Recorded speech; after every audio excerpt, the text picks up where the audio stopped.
মেয়েরা স্পর্শ বোঝে।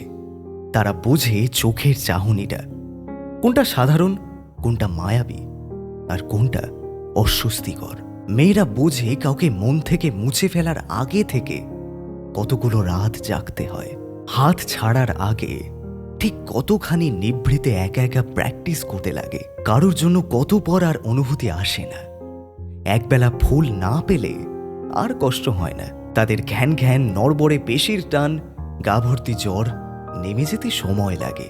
মায়া কাটতে শুরু করলে তারা হয়ে ওঠে নদীর মতো শান্ত, বহমান। ছেলেরা এত কিছু প্রথমে বোঝেই না। তাদের কাছে এসব ইনটিউশন থাকেই না।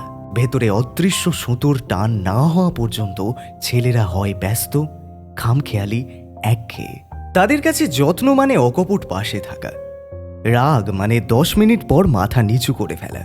যতই শক্ত সামর্থ্য মনের পুরুষ হোক না কেন, একবার পাঁজরে টোকা পড়লে তারা মোমের মতো গলে যায়, মেনি বেড়ালের মতো গায়ে গায়ে লেগে থাকে। একবার মায়ায় পড়লে ছেলেরা হয়ে ওঠে জলভরা মেঘের মতো, সবকিছু লণ্ডভণ্ড করে দেয় এবং মায়া কাটার আগের মুহূর্তে অঝরে কেঁদে ফেলে।